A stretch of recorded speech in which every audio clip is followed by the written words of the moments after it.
तोर मोर माया के अमृत हा धारा तोर बिना फीका है।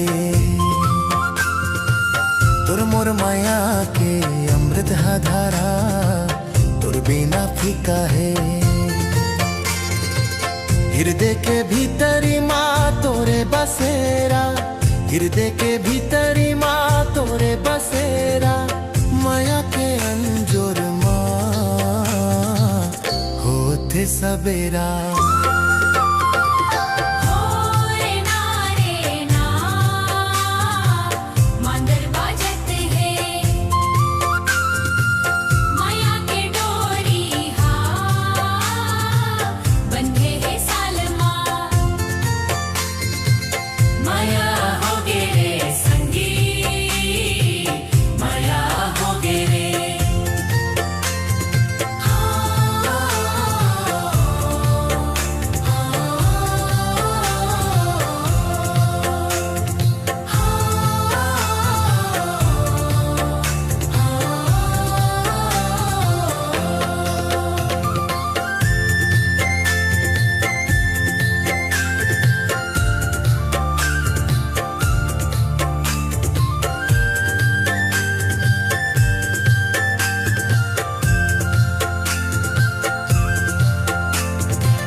खेत खार महकते है धान के बाली, तोर संग सोहे मोर मैया के थाली।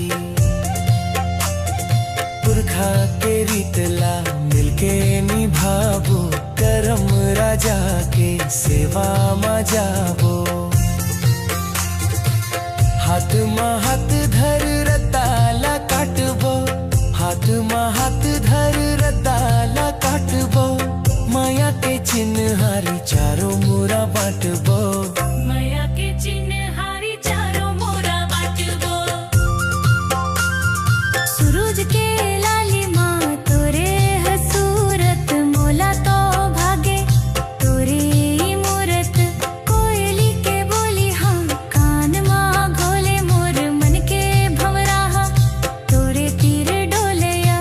पिरते के बगिया माँ फूल खिले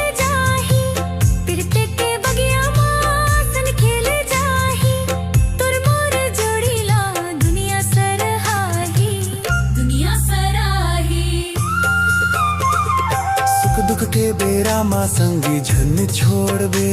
माया के भरोसा ला कभू झन तोड़बे। भुइया के सेवा हाँ करमाए हमर, तोर मोर नाता हाँ जन्मो अमर। मंदिर के थाप माँ झूम झूम नाचबो, मंदिर के थाप माँ झूम झूम नाचबो। करम के डार तीर सुध बदला हरबो, खमु के डार तीर सुध बदला